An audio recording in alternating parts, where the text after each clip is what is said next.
E se o seu mundo não fosse invadido, mas devorado vivo, os tiranídeos não negociam, não conquistam, eles consomem. Para eles, planetas não são territórios, são refeições. Nesse vídeo, a gente vai seguir a invasão deles passo a passo, desde a infecção silenciosa dos Genestealer Cults, até a chegada apocalíptica de uma Hive Fleet, terminando com o consumo total de toda a biosfera. Pelo caminho, vamos ver como a humanidade resistiu em batalhas como Macragge e Griffone, e por que a biologia real deixa claro que os métodos dos Tyranids são assustadoramente plausíveis.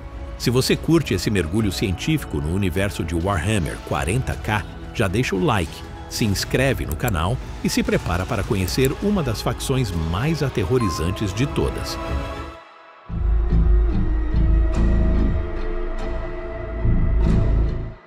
Na maioria das colônias, a vida parece normal. Agricultores preocupados com a colheita, mineradores com cargas de minério, governadores com cotas de produção. Mas enquanto essa fachada de rotina continua, o primeiro passo da guerra tiranídica já começou. E não é com bombardeio, e sim com um sussurro, a infiltração dos Genestealers. Escondidos em naves abandonadas ou contrabandeados por mercadores descuidados, eles chegam sem serem notados. Quando atacam, não é para matar, é para plantar uma semente. Um Genestealer injeta no hospedeiro um marcador genético alienígena que altera suas células germinativas.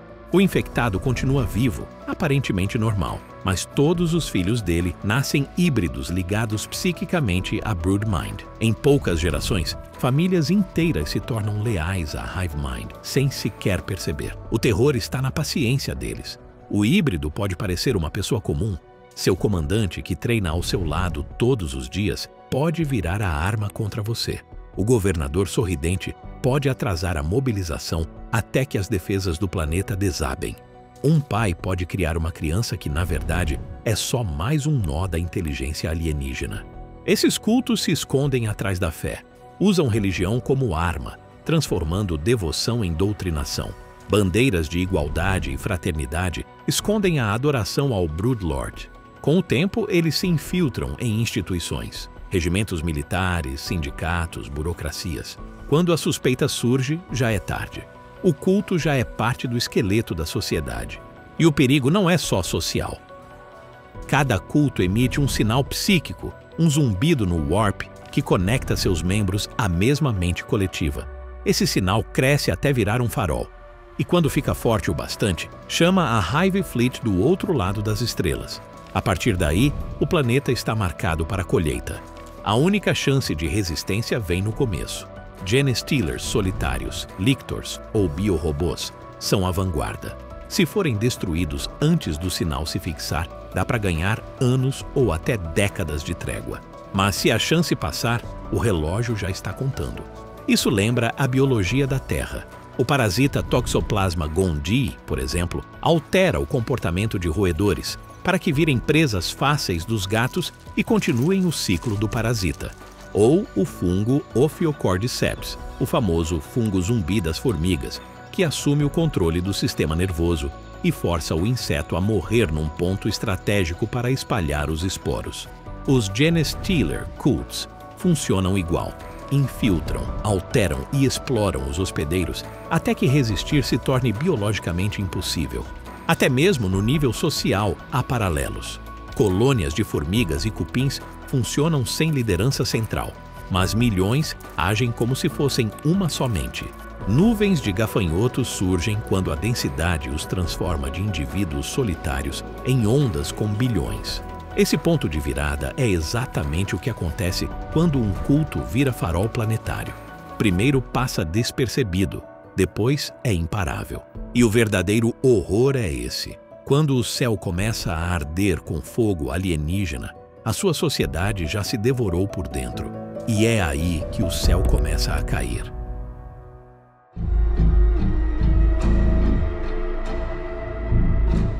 A chegada de uma Hive Fleet transforma a teoria em apocalipse.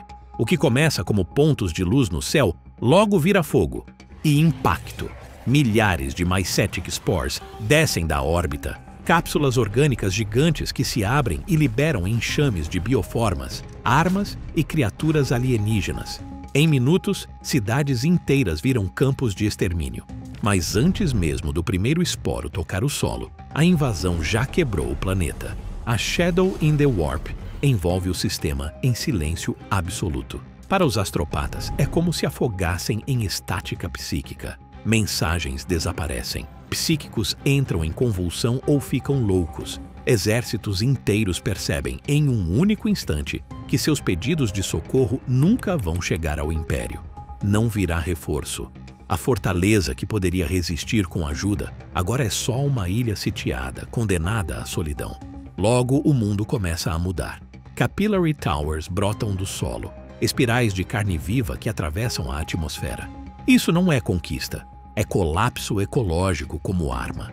Uma biosfera inteira vira biomassa, célula por célula. Na Terra já vimos isso em escala menor. Enxames de gafanhotos chegam a 80 milhões por quilômetro quadrado, destruindo plantações em dias. O enxame tiranídeo faz o mesmo, mas em escala planetária. Em 50 dias, oceanos drenados, florestas viram pó. Em menos de 100, o planeta já está morto. Mares sumiram, atmosfera sugada, tudo transformado em carne tiranídea.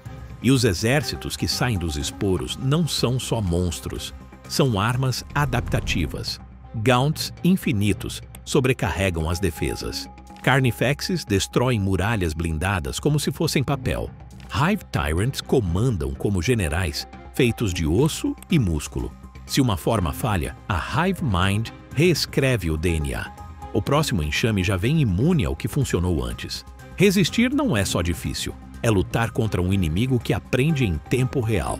Os Tyranids não são só um inimigo, são um sistema, um ciclo industrial de erro, análise e adaptação. Então, quando a Hive Fleet chega, a questão não é se os defensores vão vencer, é quanto tempo eles conseguem fazer o enxame sangrar.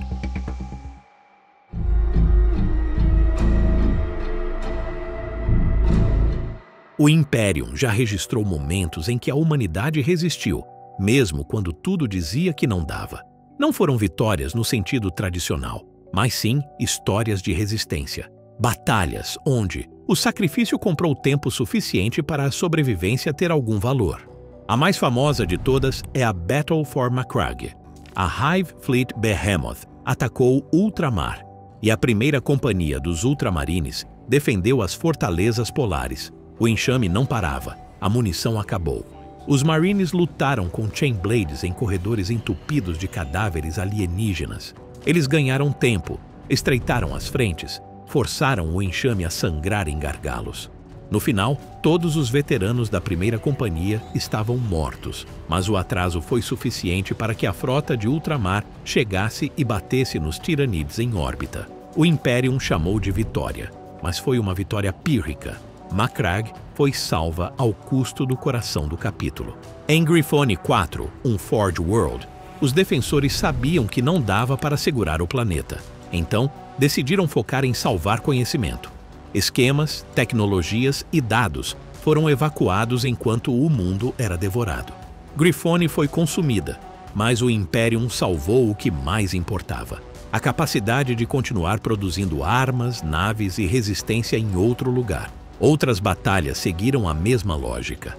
Em Ixar 4, sabotaram Capillary Towers e colmeias, ganhando semanas preciosas. Esse atraso deu tempo para sistemas vizinhos se prepararem. Em alguns casos, a única solução foi o Exterminatus. Esterilizar planetas inteiros com torpedos ciclônicos para negar biomassa ao enxame. Custava bilhões de vidas, mas contra Tyranids, negar já era um tipo de vitória. E a humanidade não foi a única a aguentar. Os Eldars de Iyanden seguraram o ataque da Hive Fleet Kraken, mesmo com perdas absurdas. Já os Orcs em Octarius ainda estão lutando até hoje, num ciclo biológico de predador e presa sem fim. Ninguém vence. Eles só evoluem cada vez mais rápido. O padrão é claro. Macragge foi vitória pelo sangue. Griffon foi derrota que preservou o futuro. Ixar 4 foi atraso que salvou vizinhos. Nenhuma destruiu o enxame. nenhuma reverteu a maré. No máximo, a humanidade arranca espaço suficiente para continuar existindo. E essa é a verdade mais dura. Os tiranídeos não podem ser derrotados em batalha. Só podem ser sobrevividos.